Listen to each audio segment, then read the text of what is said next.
fierté, nom féminin, indépendance de caractère de quelqu'un qui a le sentiment de son propre honneur, dignité, noblesse, amour-propre, sentiment d'orgueil, de satisfaction légitime de soi.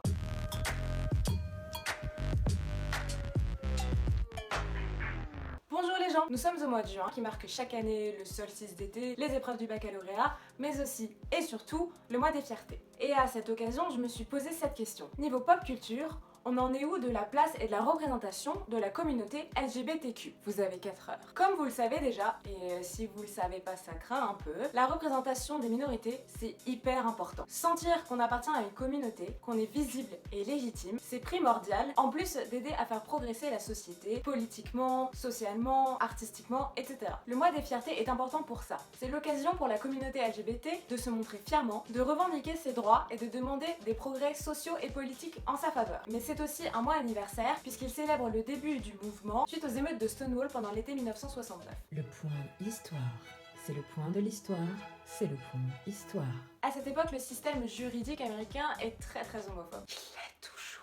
Et il n'est pas rare de voir passer des raids de police dans des quartiers défavorisés. On y croise beaucoup de gays, de drag queens, de personnes transgenres et ainsi de suite. C'est lors d'une énième descente de la police à l'hôtel Stonewall Inn à Greenwich Village, New York City, que les premières révoltes à l'encontre de ces systèmes répressifs et homophobes prennent place. Les membres de ce qui deviendra plus tard la communauté LGBT ne lâchent pas le beefsteak. Et après quelques mois d'émeutes, plusieurs actions militantes voient le jour. 3 journaux sont fondés pour promouvoir les droits de la communauté. Et en 1970 commencent les premières Pride. Le mouvement se propage d'abord à travers les États-Unis, puis rapidement dans le reste du monde. Enfin, rapidement, fast forward 50 ans plus tard, on en est où exactement? Entre d'un côté les avancées politiques et sociales qui ont été faites autour du globe et de l'autre côté des pays qui sont encore extrêmement répressifs et qui sanctionnent toujours l'homosexualité, le travestissement, etc. I'm looking at you, le Nigeria, la Russie, la Jamaïque et tous les autres, hein? Comment se situer? Et ben en fait ce n'est ni tout blanc ni tout noir et surtout pas homogène entre les différents pans de la communauté LGBTQ+.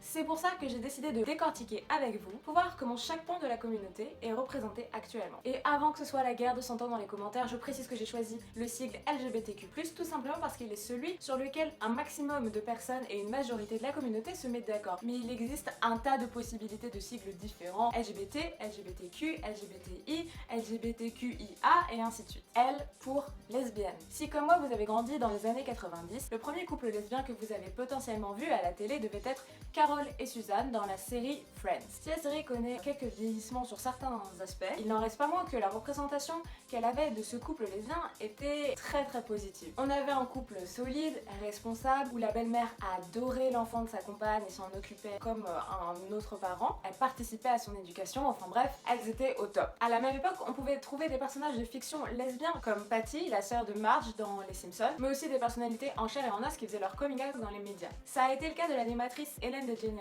il y a presque 20 ans déjà, suivie de près par notre tenniswoman française Amélie Mauresmo. Dans les années 2000, on assiste à une véritable démocratisation de l'homosexualité féminine. On se rappelle entre autres du groupe de chanteuses russes Tattoo, du couple désormais légendaire formé par Arizona et Torres dans la série Grey's Anatomy, la série The L Word, etc. Le problème, c'est que c'est souvent une représentation erronée qui ne fait qu'amplifier les préjugés auxquels les lesbiennes font face. Comme vous le savez, même lorsqu'ils ne sont pas concernés, rien n'empêche les hommes de donner leur avis et leur vision des faits. Et bah du coup c'est ce qu'ils ont fait. D'une orientation qui ne concerne que les femmes, ils ont trouvé le moyen d'en faire une catégorie sur les sites pornographiques pour leur intérêt et leur propre plaisir et d'instrumentaliser l'orientation sexuelle des lesbiennes pour en faire un fantasme. C'est entre autres ce qui a été reproché à La vie d'Adèle, tiré d'une BD à la base créée par une femme lesbienne et complètement vidée de sa substance dans l'adaptation au cinéma d'Abdelatif Kechiche avec notamment des scènes de sexe extrêmement longue pour environ 0 raison. Heureusement, des représentations positives, variées et plus fidèles à la réalité existent. On peut donner notamment l'exemple des femmes lesbiennes dans la série Orange is the New Black, dont beaucoup de leurs interprètes le sont également dans la vraie vie. C'est aussi le cas de l'actrice Sarah Paulson et de son personnage dans la saison 2 de American Horror Story, mais aussi de Lena Waithe et de son personnage dans Master of None. D'ailleurs, si vous aviez encore des doutes sur l'orientation sexuelle de Lena, c'est comme ça qu'elle est arrivée habillée au dernier Met Gala. Comme ça, c'est clair. On assiste également à de nombreuses représentations positives, surtout dans les créations originales Netflix comme Sense8 ou The End of the Fucking World, tandis que des artistes de la génération Y deviennent des icônes lesbiennes comme Kristen Stewart. If you didn't like me then, you're really probably not gonna like me now because I'm hosting SNL, and I'm like so gay, dude. Ou encore Ellen Page. And I am here today because I am gay. And because Peu à peu, les femmes se réapproprient le fait d'être lesbiennes, leur orientation et le regard qui est posé dessus par les médias. Elles revendiquent leur visibilité, leurs droits, entre autres celui d'exister par elles-mêmes, pour elles-mêmes, sans l'intervention des hommes. Gay. Si la société n'a aucun problème à nous rappeler qu'il y a fort longtemps, dans un univers fort lointain, les personnes gays existaient et sont encore au mieux effacées du paysage culturel, au pire harcelées, violentées et parfois même tuées pour leur orientation sexuelle. Si votre professeur de français insistait pour vous faire croire que Montaigne et la Boétie partageaient juste une petite bromance et que Verlaine et Rimbaud avaient une amitié fantasque et intense, c'est avant tout à cause d'un problème de société. Être un homme et être gay, c'est malheureusement aujourd'hui encore considéré comme une atteinte à la masculinité, comme un péché ou globalement comme quelque chose d'anormal. À la différence des lesbiennes, les hommes gays n'inspirent pas de façon générale le fantasme, mais plutôt la violence et le rejet. Du coup, en grandissant, il était assez difficile de voir des personnages fictifs ou réels afficher ouvertement leur homosexualité. Beaucoup de gens de ma génération se souviennent probablement du choc très positif qu'ils ont eu en découvrant la série Skins et avec, dans sa saison 1, le personnage de Maxi, ce danseur blond et homo à tomber par terre. Ce qui était génial et incroyable, c'est que Maxi existait non pas parce qu'il était homo, il était dans la série et il se trouvait qu'il était homo. Et ça changeait tout et surtout ça nous changeait de ça. Qu'est-ce qu'il y a? Mon éventail. Ah, bon, vas-y, Jacob va te le descendre. Mon éventail, je ne peux pas chanter sans mon éventail. Même si des personnes célèbres avaient déjà fait leur coming out de leur plein gré ou de façon forcée, comme l'ancien maire de Paris, monsieur Bertrand Delanoë, ou le chanteur George Michael, la tendance à essayer de commencer de montrer sous un jour plus positif, plus juste et plus réaliste les homosexuels est quand même très récent. On peut peut-être même dire que c'est générationnel. Depuis les années 2000, on a découvert Finn, Dangly, Tom, Hubert, Francis, Louis dans les films de Xavier Dolan, ou Josh Thomas qui joue presque son propre rôle dans la série Please Like Me. L'acteur Neil Patrick Harris nous ravit et nous balance des photos toujours plus mignonnes de sa famille homoparentale, et le plongeur olympique Tom Daley a récemment annoncé qu'il était fiancé à son compagnon de longue date. Malheureusement, toutes les représentations ne sont pas bonnes à prendre ou toutes positives. C'est par exemple le cas du film Call Me By Your Name qui est sorti l'an dernier et qui a fait un certain tollé puisqu'elle racontait l'histoire d'un adolescent de 17 ans qui vivait une romance avec un adulte bien plus âgé et qui le laissait complètement dévasté émotionnellement. Et le problème, il est là. Dans les médias, les homosexuels sont toujours plus ou moins incapables de vivre une romance normale. Ils ont toujours des problèmes, évidemment liés à leur sexualité, ou bien ils ont une fâcheuse tendance à mourir. Alors oui, le fait d'être un homme gay, encore aujourd'hui, c'est vivre une réalité pas toujours rose. Euphémisme. Et c'est important de raconter l'histoire, de raconter leurs histoires, leur vécu et les obstacles auxquels ils font face. La façon dont ils ont été et sont toujours effacés et isolés. C'est pour ça que des films comme The Imitation Game ou 120 battements par minute sont très importants et ils ont obtenu le succès qu'ils méritaient. Mais la représentation, c'est aussi de permettre aux gens de rêver, d'oublier leurs problèmes, de se projeter dans le normal, voire dans l'extraordinaire, parce qu'il est totalement possible d'être un homme homosexuel et d'inventer l'ordinateur, de lancer un courant artistique, ou même de jouer Gandalf et Magneto dans une même vie. Et il est temps de le dire, de le montrer et de le revendiquer fièrement. B pour bisexuel. La bisexualité est encore souvent vue comme une sorte de lubie, une espèce de statu quo pour les personnes homosexuelles qui n'arriveraient pas à se l'avouer pour une raison ou pour une autre, ou l'inverse, une phase par laquelle passeraient certaines personnes hétéros qui se sentiraient d'humeur aventureuse pour explorer la vie et leurs besoins avant de repartir dans le droit chemin, de se marier et d'investir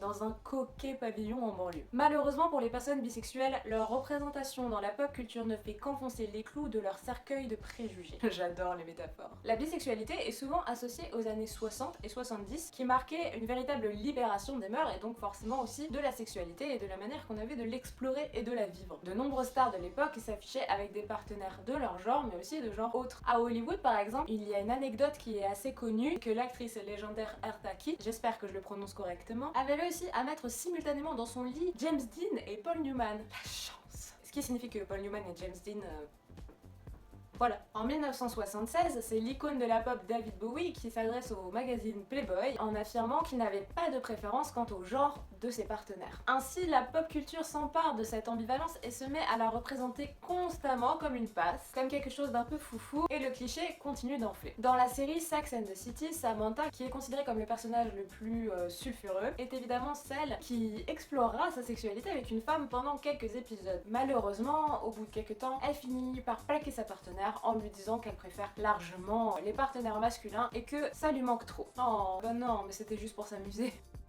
Dans le film 8 femmes de François Ozon, c'est également le personnage le plus sulfureux, celui de Pierrette, qui se trouve être bisexuel et qui en plus entretient une relation charnelle avec Chanel, la dame de maison basanée. Pendant le film, elle pécho aussi Gabi, ce qui souligne bien le trait du personnage tentateur et sulfureux, mais Gabi résiste et après quelques galoches, Gabi se ressaisit et retourne vers l'hétérosexualité qui a toujours été la sienne. Encore une fois, ce n'est qu'à partir des années 2000 qu'on commence à avoir une représentation un petit peu plus fidèle et un petit peu plus compréhensive et compréhensible de la bisexualité. On n'est plus dans l'expérience fantasque type I Kissed a Girl de Katy Perry, mais bien dans la démonstration et l'explication que certaines personnes peuvent ressentir de l'attirance pour les personnes de leur genre et d'un genre différent, sans vouloir ou pouvoir choisir entre les personnes pour lesquelles elles ressentent de l'attirance. Est-ce que c'est clair? Si par exemple le film Les chansons d'amour commence à normaliser cette versatilité dans l'attirance en mettant en scène un couple composé d'un homme et de deux femmes, il faudra attendre ces dernières années, et notamment avec des séries telles que Crazy Ex-Girlfriend, que la donne commence à changer. Avec le personnage de Daryl et sa superbe chanson de coming out que je vous conseille vivement de regarder.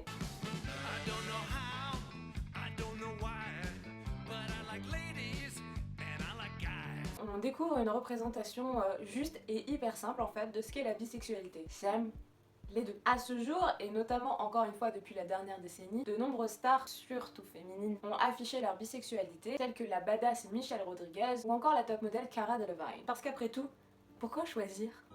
Both is good. T pour transgenre. Les personnes transgenres représentent assurément le pan de la communauté le moins compris, accepté et soutenu. Les problèmes que rencontrent les transgenres au quotidien, qu'il s'agisse de violences institutionnelles, d'État ou de micro-agressions, sont quasiment impossibles à comprendre lorsqu'on n'est pas concerné soi-même. Ces spécificités qui constituent leur quotidien font qu'elles sont à la fois les personnes les plus vulnérables, mais aussi les moins correctement représentées culturellement. Et par plus vulnérables, je n'entends pas seulement qu'elles sont constamment la cible de moqueries ou de violences, de personnes qui pensent par exemple qu'elles sont malades mentalement et j'en passe. Non, je parle bel et bien de vulnérabilité qui engage jusqu'à leur espérance de vie. Et ici du coup la représentation est primordiale car il faut qu'elle normalise et qu'elle éduque la société à ces questions, à ces problèmes, et pour l'instant nous avons beaucoup de retard. Par exemple, ce n'est pas un hasard si Hollywood a choisi de s'inspirer du tueur Ed Gein pour imposer une vision transphobique de ce qu'est un tueur en série. Le personnage de Norman Bates dans Psychose ou de Buffalo Bill dans Le Silence des agneaux sont des exemples de cette représentation faussée qui ne fait que renforcer le stéréotype que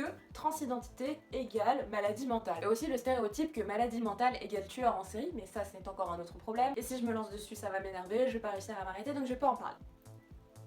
Alors vous allez me dire, oui mais Marion, n'importe quoi, moi j'ai vu des films avec des transgenres et c'était pas du tout des tueurs en série. Certes, depuis quelques années encore une fois, les médias tentent un vague effort pour améliorer la représentation des personnes trans en quantité et en qualité, même si ça reste extrêmement minime, soyons honnêtes. Mais depuis que les histoires des transgenres sont de plus en plus racontées à l'écran, une sale manie s'est emparée des réalisateurs, des studios et de toutes les personnes qui contribuent à la création artistique. Pour incarner une personne transgenre, on prend une personne cisgenre et on lui fait jouer une personne transgenre.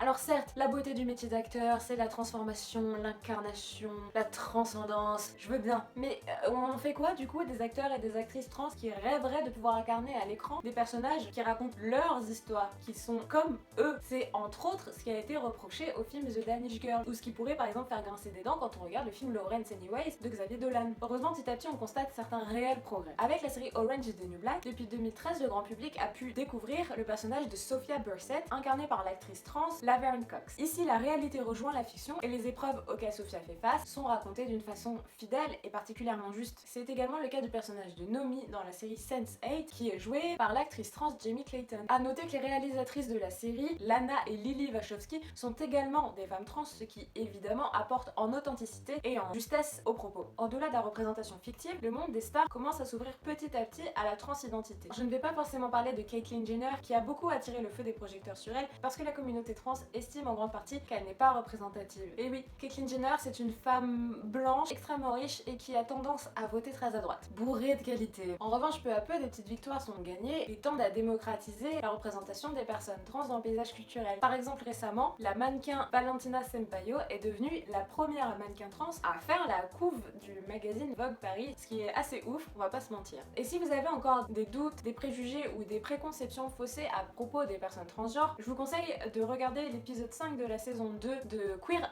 Eye sur Netflix. Et si vous ne comprenez toujours pas, je vous conseille de vous acheter une âme et de la compassion sur Amazon Prime. Q pour queer. Q. Bref. Le terme queer est souvent utilisé à tort et à travers sans que personne ne sache réellement précisément ce qu'il veut dire. Si on se renseigne sur les internets mondiaux, on obtient cette définition. Queer égale tout ce qui remet en cause les codes hétérosexuels et ou cisnormatifs. En gros, si tu casses les codes d'orientation sexuelle ou de genre, c'est queer. Et de façon assez surprenante, s'il existe un énorme stigmate autour de la communauté LGBT, la pop culture est complètement ancrée dans tout ce qui est queer. Outre des domaines complètement évidents comme la culture drag queen qu'on peut observer dans des documentaires comme Paris is Burning ou l'émission de télévision RuPaul's Drag Race, on peut penser à toute l'imagerie par exemple utilisée par les chanteuses pop et notamment dans la sexualisation et la représentation des danseurs qui les accompagnent ou juste de leur personnalité. Par exemple, la chanteuse Lady Gaga possède un alter ego masculin nommé Gio Calderone. En fiction et notamment dans le domaine du dessin animé, c'est un phénomène encore plus fréquent. Par exemple, Mulan dans le classique animé de Disney est son alter ego masculin qui part à la guerre. Ping, le soldat de la montagne. On peut penser aussi, toujours chez Disney, au génie dans Aladdin, qui ne possède pas de genre et il prend la forme absolument qu'il veut. Parfois c'est une forme plus masculine et parfois c'est une forme plus féminine. Et puis il y a Him dans les Super Nanas et les Okama dans One Piece et ainsi de suite. Et même dans les jeux vidéo, dès qu'on a un RPG, on peut absolument customiser son personnage comme on veut. Et du coup pouvoir le customiser, ça veut dire qu'on peut lui donner le genre qu'on veut, l'apparence qu'on veut, faire ce qu'on veut. Et ça me rappelle une fois où j'étais allée chez une amie, salut Anna, pour découvrir le nouveau Zelda Breath of the Wild. Et quand elle a voulu me montrer sa partie, son personnage de Link portait un soutien-gorge et une robe façon mille et une nuits, tout en chevauchant un percheron violet pour aller sauver la princesse. Et depuis ce jour, cette image me vient en tête à chaque fois que j'entends le mot queer. Plus pour le reste, tout ce qui n'est pas décrit dans les autres lettres du sigle. La notion de ce qui se cache derrière le plus est encore quand même super vague. Du coup, je vais passer rapidement dessus. Pour certains, il s'agit des pansexuels. Les pansexuels souhaitent se distinguer du terme bisexuel qui est maintenant un petit peu daté pour préciser et insister sur le fait qu'ils peuvent être attirés par des personnes de tous les genres. Ils n'ont absolument aucune considération sur la façon dont s'identifie leur potentiel partenaire. Dans la pop culture, le terme pansexualité est de plus en plus évoquée. Et comme je le disais, certaines stars préfèrent se dire pansexuelles que bisexuelles car elles veulent bien signifier qu'elles n'excluent pas les personnes trans. Dans les célébrités qui s'identifient comme pansexuelles, on a la chanteuse Miley Cyrus, l'autre chanteuse Janelle Monáe et Sia. Pour certaines personnes, le plus devrait aussi englober les asexuels et aromantiques. Ces personnes qui n'éprouvent pas d'attirance sexuelle ou romantique, qui n'éprouvent pas ce besoin avec personne. Pour un exemple de grande figure culturelle, on soupçonne que c'était le cas pour l'inventeur Nikola Tesla ou pour l'écrivaine Charlotte Brontë. On a aussi un exemple avec le personnage de Todd dans la série animée BoJack Horseman. Mais bon, ces notions sont encore assez contestées et au sein même de la communauté, les gens ont du mal à se mettre d'accord. Bisexuel, pansexuel, est-ce que c'est la même chose? Est-ce que c'est différent? Est-ce que être aromantique et asexuel a la même place que être transgenre? Est-ce que